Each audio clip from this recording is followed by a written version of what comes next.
Okay, so when approaching any of these questions, and picture, so important. So draw a free body diagram. We want to list each force and separate them into their x and y components.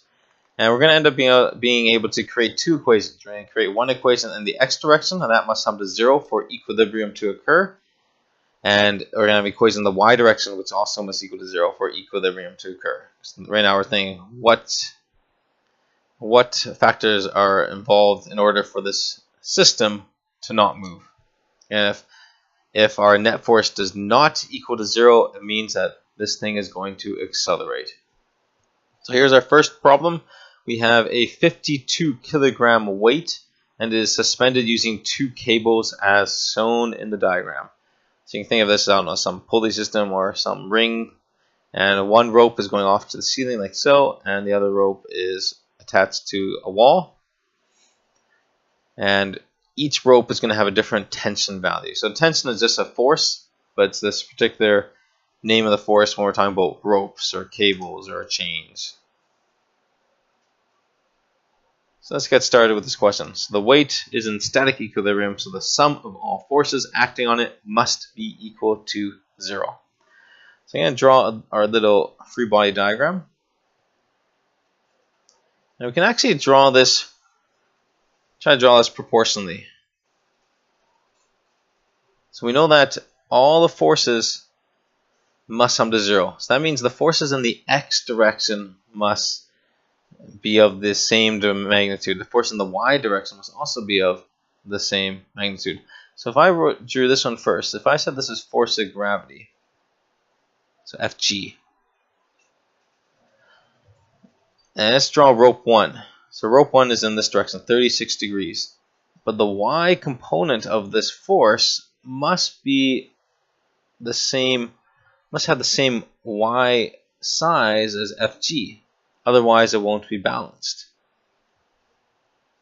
So you can call that T1. And the angle right there is 36 degrees. Okay, what I mean by that is that the y component there should be approximately this, should be the same magnitude as Fg.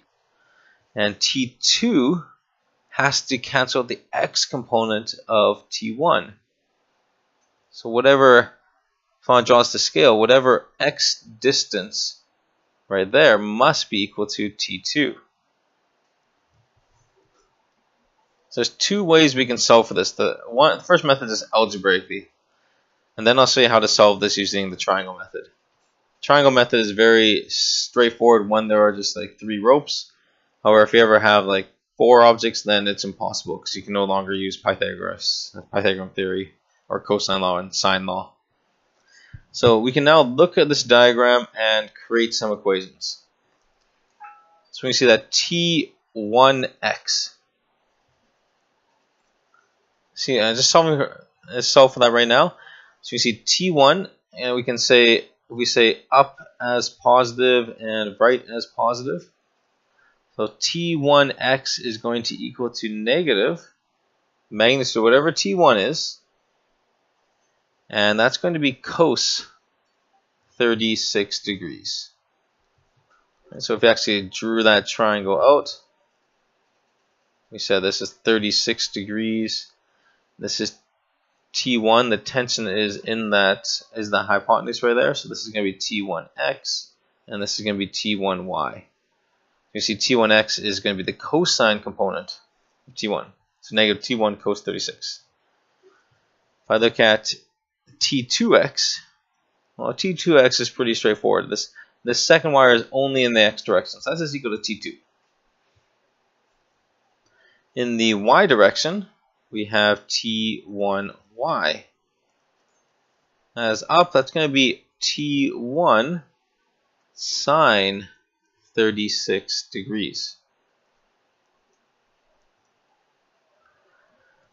And our last one, we have T3. If I call that Fg is just T3, you can see that T3y, it has no x component. Makes it easy. That's just equal to Fg, which is downward, so we can say negative mg where g is just the magnitude. G is just equal to 9.81 meters per second squared. So I'm not going to worry about the fact that g is positive or negative. I'm just looking at my picture and putting my signs out in front. So negative mg. So I say in the x direction, sum of the forces in the x direction is equal to 0 newtons. And we say, what is summing to 0? We have this T2 minus T1 cos 36, because the addition of those two forces must sum to 0 for this to be in equilibrium. So T1 cos 36 must be the same magnitude of T2. In the y direction, sum of the forces in the y direction must also equal to 0 newtons. And we can see that's going to be T1 sine 36 degrees. And that must equal to this mg, so minus 52 kilograms times 9.81 meters per second squared. Now we can't go ahead and solve for this first one yet because there's two variables, but we can go ahead and solve for T1. So we end up with, if we take this equation and solve for this, we end up with T1 sine 36 degrees is equal to 52 kilograms multiplied by 9.81 meters per second squared. So all I did was move the 52 times 9.81 to the other side of the equal sign. And we solve for T1. So we have 52 times 9.81. And we divide by sine 36. We get 867 newtons. But looking at my numbers, I am going to round to 2 sig figs. So we have 870 newtons. That's T1. Now if I plug in T1 into this previous question, we can see that T2 is just going to equal to T1 cos 36 degrees. So we get T2 is equal to, so I haven't actually cleared my number yet. I still have the 867.8679807 newtons that I solved in the previous one. I'm going to use that value instead of the rounded 870. So times cos 36. And we get a value of 702 newtons. However, the other one I did 2 sig figs, so I'm going to round that. So I have 7.0 times 10 to the 2 newtons. So there are my two values for tension. I'm also going to show you how to solve this using the triangle method. This works when we have three vectors. Okay. In this case, I first want to draw a picture. So I know that when I add up these three vectors, the start point must be the same as the end point because the net force is equal to 0. Okay, so I say, okay, here's T1 off to the side, and there's FG, and then there's T2. Okay, so T2, here's our FG, and here's our T1. So I'm just going to draw that again. Let's fill in some values. We know this is 36 degrees. And we know FG was 52 kilograms times 9.81 meters per second squared. This is a right angle triangle because we have one line that's going straight to the right, another rope that's going straight down. So we have T2 and T1. So we can actually just use a simple Pythagoras to solve for this. We can see very straightforward.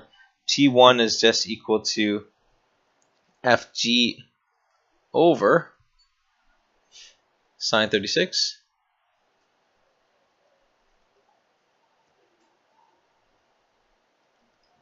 So just plug that in. 52 times 9.8.